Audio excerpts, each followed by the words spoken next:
कभी प्रयागराज में खौफ का पर्याय रह चुका अतीक अहमद बेहद ही अजीब तरीके से हमेशा के लिए खामोश हो गया। कभी पुलिस और मीडिया के सामने शेर की तरह दहाड़ लगाने वाला आज बेसहारा बनकर खामोश हो गया। आखिर आज खामोश होने वाला अतीक अहमद कौन है, क्या है, उसकी पूरी कहानी आइए जानते हैं। अतीक अहमद का जन्म 10 अगस्त 1962 में हुआ था और आज 15 अप्रैल 2023 को उसी अतीक अहमद का अंत हो गया। यानी करीब 60 साल की उम्र में उसने दुनिया को अलविदा कर दिया। अतीक अहमद का परिवार भी बेहद गरीब था। कभी साल 1979 का दौर था। उस समय इलाहाबाद के चकिया मोहल्ले में फिरोज अहमद नाम के एक शख्स हुआ करते थे। वो तांगा चलाकर अपने परिवार का खर्चा चलाते थे। इसी फिरोज का बेटा पढ़ने में कम, बदमाशी पर ज्यादा फोकस करता था। इसीलिए इसका परिणाम भी 10वीं की परीक्षा में सामने आया। 10वीं का रिजल्ट आया और फिरोज का बेटा फेल हो गया। अब वो इस परीक्षा में तो फेल हो गया, लेकिन जल्द ही अमीर और बाहुबली बनने का सपना देखने लगा।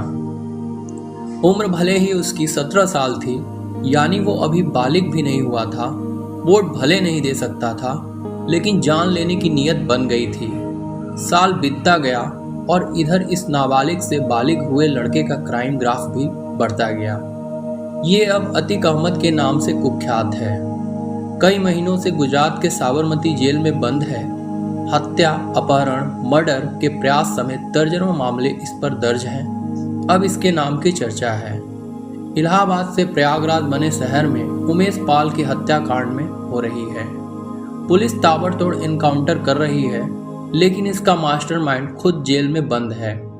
उस मास्टरमाइंड अतीक अहमद की आखिर क्या है पूरी कहानी, आइए जानते हैं। जिस चांद बाबा का था खौफ, उसी की हत्या कर अतीक बना बादशाह। अतीक अहमद कैसे बाहुबली बना, कैसे अपराध से राजनीति की दुनिया में आया, इसे पूरा समझने के लिए चलते हैं अब से करीब साल 1987 के आसपास की बात है। इलाहाबाद शहर में चांद बाबा का दौर था। उसके नाम से लोगों के मन में खौफ पैदा हो जाता था। क्या नेता, क्या कारोबारी, सभी चांद बाबा के नाम से खौफ खाते थे। आलम यह था कि पुलिस और नेता इस चांद बाबा को मारना तो चाहते थे, लेकिन हिम्मत किसी में नहीं थी। अब 2 साल का वक्त गुजरा और अतीक अहमद का दबदबा बढ़ने लगा, लेकिन कोई बड़ी पहचान नहीं थी।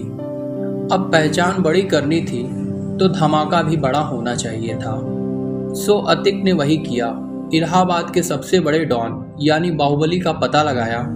तब पता चला 1989 में चांद बाबा का नाम बड़ा है। फिर उसी चांद बाबा की अतीक अहमद ने सनसनीखेज तरीके से हत्या कर डाली। अब जिस चांद बाबा से पुलिस और बड़े नेता खौफ खाते थे, उसी का बेखौफ अंदाज में मर्डर कर दिया गया। कत्ल करने वाला अतीक अहमद अब खुद से सबसे बड़ा बाहुबली बन गया। इसके बाद अतीक ने कभी पीछे मुड़कर नहीं देखा। साल बदलते गए और उसे बड़े नाम उसे क्राइम लिस्ट में जुड़ते गए। साल 2000 में नस्रन की हत्या, साल 2003-04 में देश के जाने माने बीजेपी नेता और मंत्री रह चुके मुरली मनोहर जोशी के सबसे करीब नेता अशरफ की हत्या, फिर 2005 में नए विधायक बने राजूपाल की हत्या कराकर अतीक अहमद यूपी के सियासत से लेकर जयराम की दुनिया में छा गया। जुर्म से सियासत की दुनिया का सफर।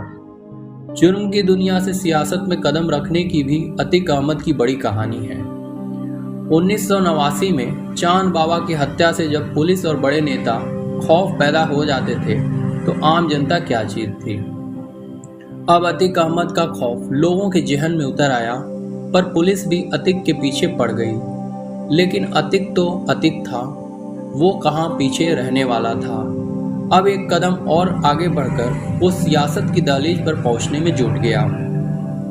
लेकिन वो सियासत के गलियारों में घूमने की जगह सीधे मंजिल पर चढ़ने की चाहत रखने वालों में था। इसलिए साल 1989 में ही उसने राजनीति में जोरदार एंट्री करता है।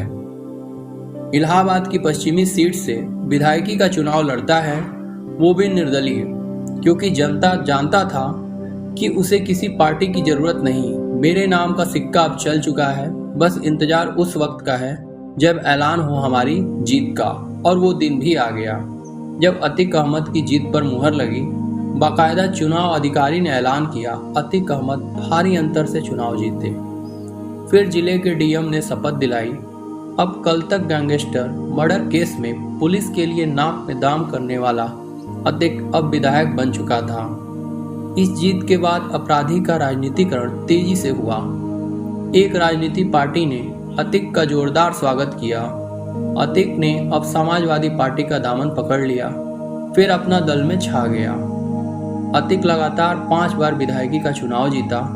अब कद बढ़ गया, इसलिए विधायकी छोड़ सांसद में जाने का फैसला लिया। फूलपुर संसदीय सीट से चुनाव लड़ा और जीता भी। राजनीति के सफर में एक बड़ा मोड़ तब आया जब संसद बनने के बाद विधायकी वाली सीट खाली हुई। वो साल था 2004। इसी साल संसद बनने के बाद अतीक अहमद की विधायकी वाली सीट खाली हुई। उस पर चुनाव होना था। अतीक को यकीन था कि उसकी छोड़ी हुई सीट पर उसका भाई ही जीतेगा। मुकाबला राजू पाल से था। बसपा से चुनाव लड़ रहे राजू पाल ने आखिर में बाजी मार ली। इस सीट पर राजू पाल जैसे नए नवेले नेता की जीत ने अतीक अहमद को अंदर से हिला दिया। उसने उस राजू पाल को जड़ से ही खत्म करने की भी ठान ली। फिर वो तारीख 25 जनवरी 2005 राजू पाल की दिन दहाड़े गोली मारकर हत्या कर दी गई। इस हत्याकांड में देवी पाल और संजय यादव की भी मौत हो गई। इस हत्याकांड में सीधे तौर पर उस समय के सांसद अतीक अहमद और उसके भाई अशरफ का नाम सामने आया। अब अतीक अहमद का जुर्म दुनिया में और बढ़ गया, क्योंकि उसका मुकाबला करने की हिम्मत अब कोई नहीं कर सकता था। यहाँ तक कि जज भी हिम्मत नहीं कर पा रहे थे। देखिए, जब 10 जज अतीक की जमानत पर फैसला देने से खुद ही कांप गए थे। ये वाकया है साल 2012 का। उस समय तक अतीक अहमद जेल में बंद था। चुनाव लड़ने के लिए उसने इलाहाबाद हाईकोर्ट में जमानत के लिए अर्जी दी, लेकिन उसका खौफ ऐसा था कि इलाहाबाद हाईकोर्ट के 1 या 2 नहीं बल्कि कुल 10 जज फैसला लेने से ही डर गए। इन 10 जजों ने केस की सुनवाई से पहले खुद को अलग कर लिया। अब आगे कुछ कम खौफ नहीं था। 11वें जज ने सुनवाई तो की, लेकिन फैसला अतीक अहमद के पक्ष में ही दिया, यानी अतीक अहमद को जमानत मिल गई। अब जेल से बाहर आकर अतीक अहमद ने चुनाव तो लड़ा, लेकिन उसका दबदबा अब पहले जैसा नहीं रहा। वो चुनाव हार गया, और हारने वाला कोई और नहीं, वही राजू पाल की पत्नी पूजा पाल थी, जिसकी 2005 में हत्या करके जुर्म में अतीक अहमद जेल में बंद था। इसके बाद 2014 के लोकसभा चुनाव में फिर से अतीक अहमद चुनाव लड़ा, लेकिन इस बार इलाहाबाद से नहीं बल्कि श्रावस्ती से पार्टी थी, समाजवादी पार्टी। लेकिन हार का ही सामना करना पड़ा। उस समय बीजेपी के नेता दद्दन मिश्रा ने चुनाव जीत लिया था। इस तरह बाहुबली अतीक अहमद का कद लगातार गिरता गया, लेकिन एक बार फिर से अतीक अहमद यूपी की सियासत और अपराध दोनों की दुनिया में चर्चा में आ गया था। लेकिन आज 15 अप्रैल को अतीक का अंत हो गया है।